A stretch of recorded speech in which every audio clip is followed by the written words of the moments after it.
Hello दोस्तों, मैं हूं शंकर सर। आप सभी का स्वागत है मेरा यूट्यूब चैनल सूर्योदय वाटिका में।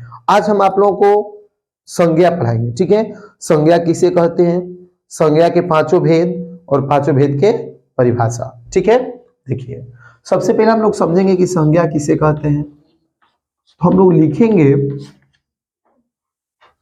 किसी व्यक्ति, वस्तु, स्थान या नाम को संज्ञा कहते हैं।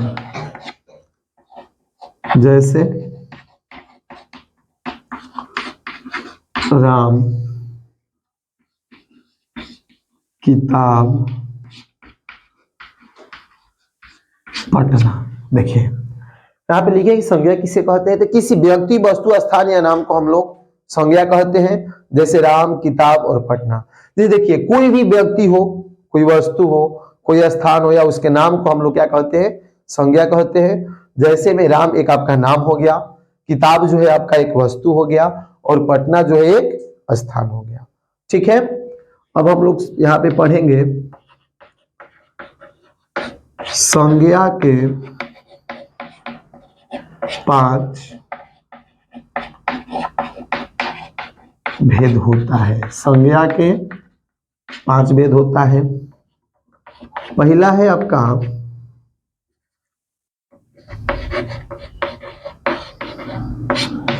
व्यक्तिवाचक संज्ञा। ठीक है, दूसरा है आपका जातिवाचक संज्ञा।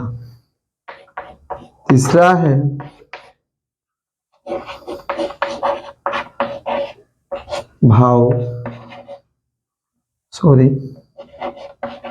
भाववाचक संज्ञा। चौथा है समूह वाचक संज्ञा। और 5 नंबर में है आपका द्रव्यवाचक संज्ञा। ठीक है, देखिए संज्ञा के 5 भेद होता है। कौन कौन होता है भाई? एक होता है व्यक्तिवाचक संज्ञा, दूसरा होता है जातिवाचक संज्ञा, तीसरा होता है भाववाचक संज्ञा, चौथा होता है समूहवाचक संज्ञा और 5 नंबर में होता है आपका द्रव्यवाचक संज्ञा। समझेंगे व्यक्तिवाचक संज्ञा का परिभाषा कि व्यक्तिवाचक संज्ञा किसे कहते हैं। ठीक है, देखिए व्यक्तिवाचक संज्ञा। ठीक है, तो लिखेंगे जिस संज्ञा शब्द से किसी खास व्यक्ति का ज्ञान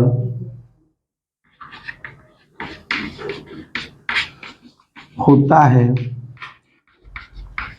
उसे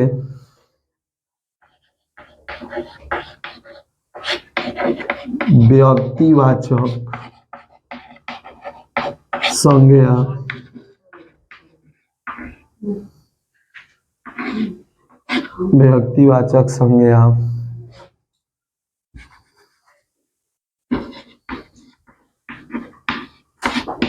कहते हैं। जैसे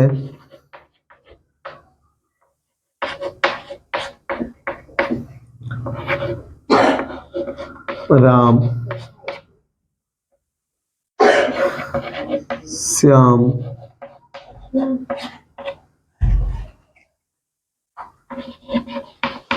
आदि। देखिए व्यक्तिवाचक संज्ञा, जिस संज्ञा शब्द से किसी खास व्यक्ति का ज्ञान होता है। किसी खास व्यक्ति, यहां पे देखिए थोड़ा सा लिख लीजिए, व्यक्ति या नाम, थोड़ा सा मिस्टेक हुआ था। जिस संज्ञा शब्द से किसी खास व्यक्ति या नाम का ज्ञान होता है उसे हम लोग व्यक्तिवाचक संज्ञा कहते हैं। आप यहाँ पे ये भी लिख सकते हो, जैसे में राम, ठीक है, जैसे में राम, श्याम, पटना, गंगा। यानी देखिए हम यहाँ पे इसको इसलिए जोड़े हैं कि इसमें पटना जो है आपका एक व्यक्तिवाचक संज्ञा के रूप में आता है, गंगा भी जो एक व्यक्तिवाचक संज्ञा के रूप में आता है, क्योंकि ये भी एक तरह से क्या है, नाम है, ठीक है। इसीलिए जिस संज्ञा शब्द से किसी खास व्यक्ति या नाम का ज्ञान होता है उसे व्यक्तिवाचक संज्ञा कहते हैं, ठीक है। अब हम लोग देखेंगे जातिवाचक संज्ञा, ठीक है, जाति वाचक संज्ञा, ठीक है। तो लिखेंगे हम लोग जिस संज्ञा शब्द से पूरे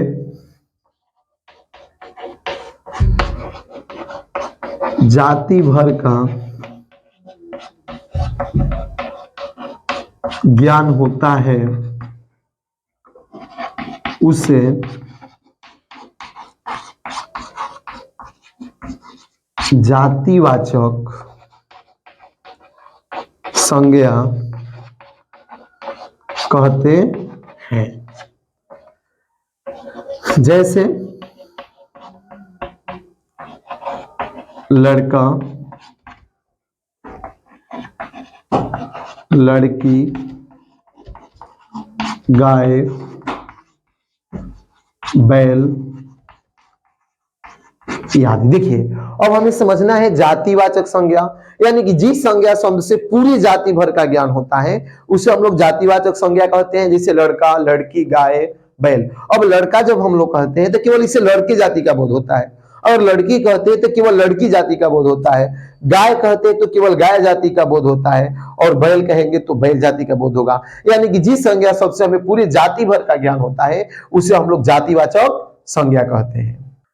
देखिए अब हम लोग पढ़ेंगे भाववाचक संज्ञा, ठीक है। तीसरा है आपका भाववाचक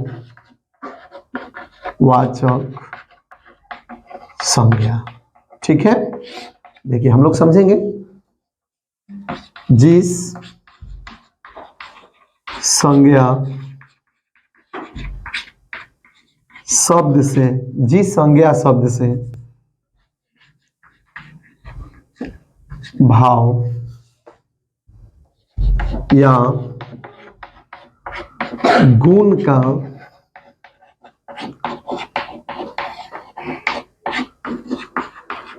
ज्ञान होता है, जिस संज्ञा शब्द से भाव या गुण का ज्ञान होता है उसे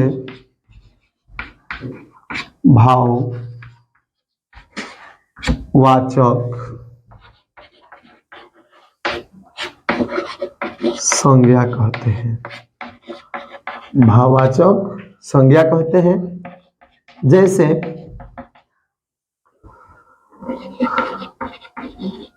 अच्छाई, तिताई, मिठास आदि, ठीक है। देखिए जिस संज्ञा शब्द से भाव या गुण का ज्ञान होता है, किसका ज्ञान होता है, भाव या गुण का ज्ञान होता है, उसे हम लोग भाववाचक संज्ञा कहते हैं, ठीक है। जैसे देखिए अच्छाई, ये भाव बता रहे, अच्छाई, तिताई और मिठास, ये क्या हो गया आपका, भाव हो गया, ठीक है। अब देखिए अब हम लोग समझेंगे समूह वाचक संज्ञा। समूहवाचक संज्ञा पढ़ेंगे जिस संज्ञा शब्द से पूरे समूह भर का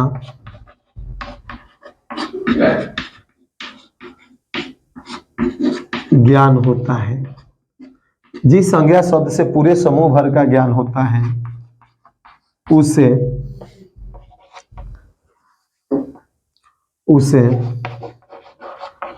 समूह वाचक संज्ञा कहते हैं। जैसे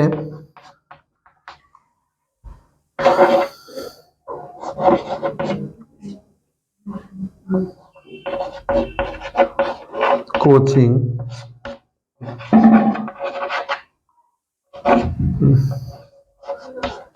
विद्यालय,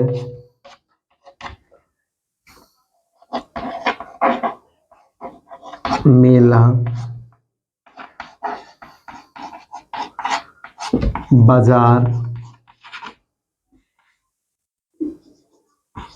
आदि। देखिए यहाँ पे हम लिखे समूहवाचक संज्ञा, जिस संज्ञा सबसे पूरे समूह भर का, समूह मतलब होता है दो गो से अधिक, तीन गो से अधिक, यानी बहुत सारे लोग वहां पे होते हैं, दो से अधिक, ठीक है। देखिए कि जिस संज्ञा शब्द से पूरे समूह भर का ज्ञान होता है उसे हम लोग समूहवाचक संज्ञा कहते हैं। जैसे कोचिंग, विद्यालय, मेला, बाजार आदि। यानी कोचिंग हो गया तो कोचिंग में बहुत सारे बच्चे होते हैं, विद्यालय हो गया, विद्यालय में बहुत सारे बच्चे होते हैं, वह बच्चों का समूह होता है। मेला, मेला में अगर हम लोग जाते हैं तो वहां पे समूह होता है, बहुत सारे व्यक्ति होते हैं, या किसी चीज का भी आगे चलकर समूह होता है। उसके बाद हो गया बाजार, बाजार में बहुत सारे लोग रहते हैं, उनका एक समूह होता है। यानी कि जिस संज्ञा शब्द से हमें पूरे समूह भर का ज्ञान होता है उसे हम लोग समूहवाचक संज्ञा कहते हैं। अब हम लोग पढ़ेंगे द्रववाचक संज्ञा, ठीक है। द्रववाचक संज्ञा, ठीक है। देखिए तो हम लोग लिखेंगे जिस संज्ञा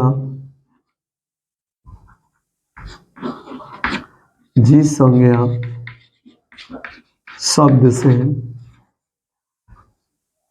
जिस संज्ञा शब्द से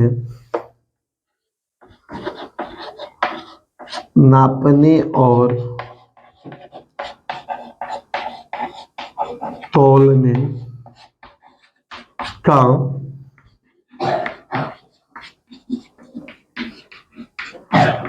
ज्ञान होता है उसे हम, उसे ही लिखो, उसे द्रववाचक संज्ञा, द्रववाचक संज्ञा कहते हैं। द्रववाचक संज्ञा कहते हैं। जैसे घी,